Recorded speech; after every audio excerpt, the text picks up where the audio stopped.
So when I traveled Bali, I didn't have much money to spend, and the island had become a lot more expensive during the last few years. But here's the cool part. I found out that even though I had such a small budget, I still had a blast. So here's how I traveled Bali for 3 whole weeks without breaking the bank.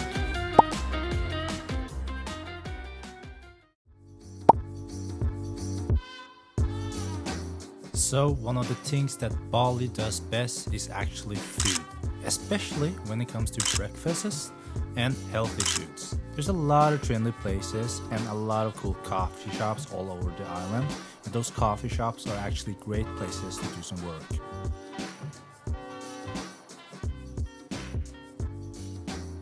If you want a cheaper alternatives to coffee shops or Western restaurants, there's something called warung. It's sort of a local home food restaurant. In my opinion, warung are bangers. Indonesian food are so underrated, and the prices at warungs are a steal. When it comes to places to stay in Canggu, there are many sick villas you can rent in Bali. And Bali used to be known as a place where you can rent a private villa for really cheap money. But over the past few years, the cost of renting a villa has gone up drastically in price. Renting a villa starts now at around $100 a night and upwards. And as a broke backpacker, I can't afford that. So I decided to stay at a hostel, and here's why. So I just woke up here at my hostel, so I'm staying at this hostel that's called Kultur Umalas.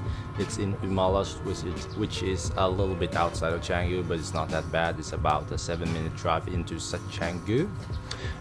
So yeah, I'm staying at the hostel. The reason I'm staying at the hostel is because it's a lot more affordable, especially if you're staying short term as I am. I'm paying $5 a night here, which is alright, and I don't mind sharing a bedroom or a bath with somebody. That's not a big deal for me.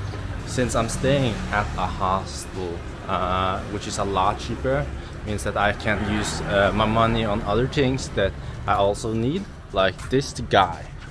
This is my scooter. It's a Honda Yamaha 125cc. The motor ain't very strong, but it does the job. And I'm paying, how much I'm paying? I'm paying about $50 a month for this bad boy. So yeah, definitely worth it.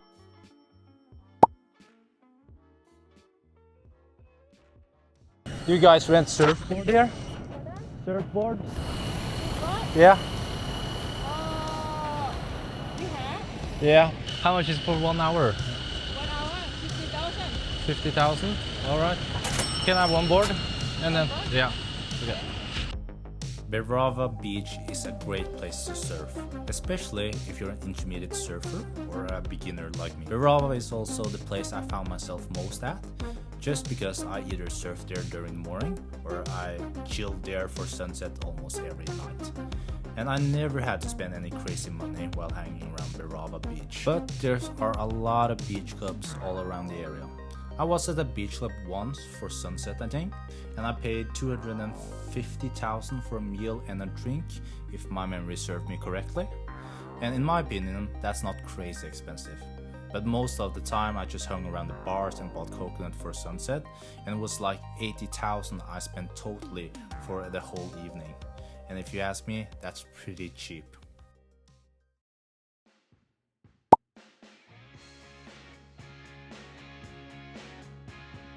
But if you're a pro surfer, you should go down to Uluwatu.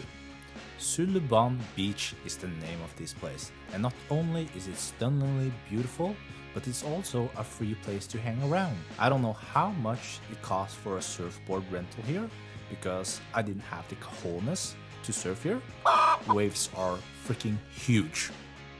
But I enjoyed some coconut from the beach club above and got a really nice tan from here.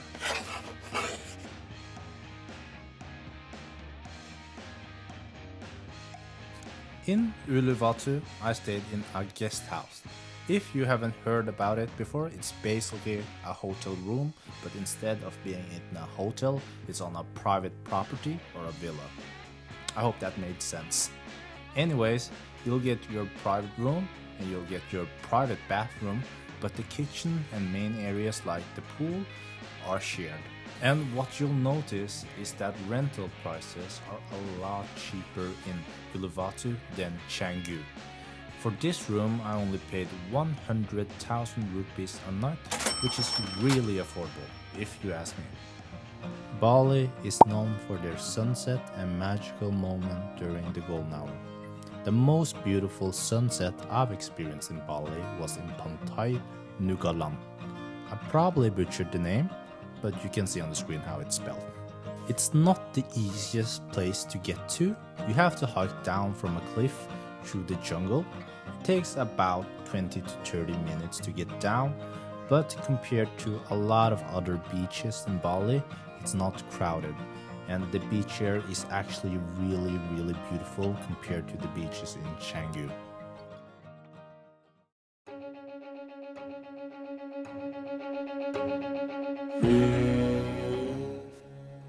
If you haven't been to Penida Island while you've been in Bali, have you been in Bali? Question mark.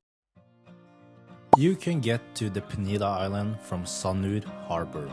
A speedboat ticket costs only 150,000 rupees and the trip takes less than an hour.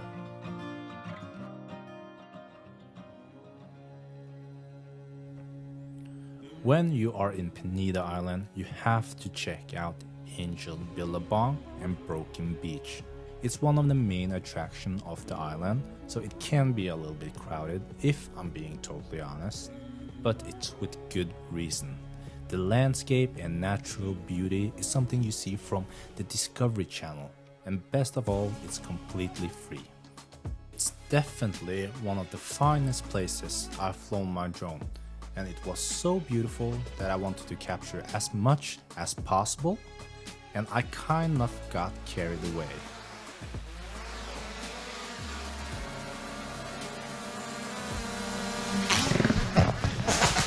Don't fly your drone under the bridge on Broken Beach. Anyhow, I needed the footage back, so this is what happened afterward.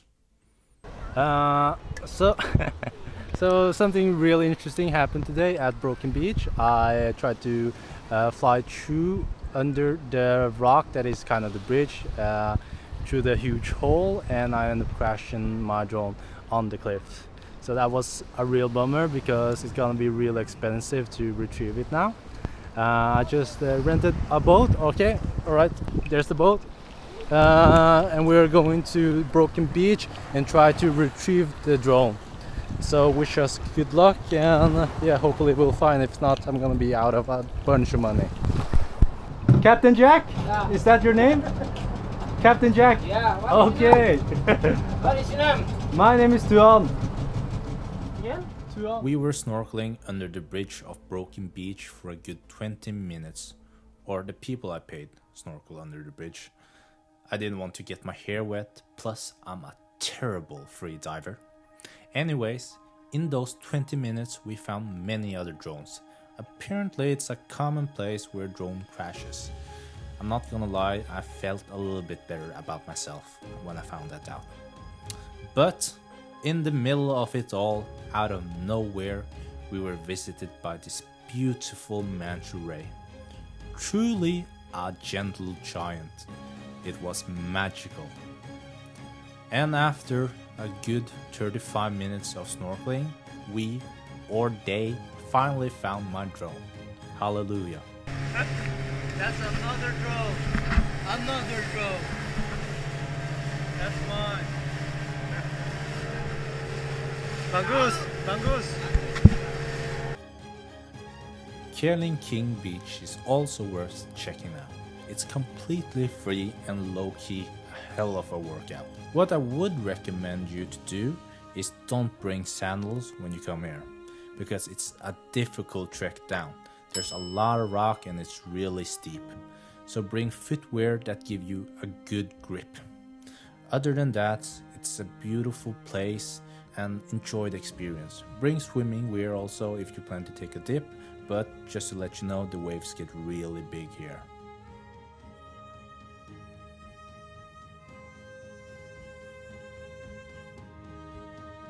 Most of the activities that I've been recommending have been completely free or non-expensive, but this one is not. Snorkeling with mantas costs around 1 million rupees, but it's well worth it. They'll take you to their feeding station where you'll see a dozen mantas. It lasts for about 45 minutes to an hour, but it feels like a freaking eternity because it's such a magical experience. I highly recommend you to do this. So, if you're also traveling or backpacking Bali on a budget like I was, those are my recommendation of experiences that won't break your wallet here. And you can also check out the video in the description for other experiences you can have here in Bali that are just as beautiful or even more. If you enjoyed this video, drop a like and subscribe. Thank you so much for watching. Keep exploring and stay curious, and I'll see you guys on the next one. Peace.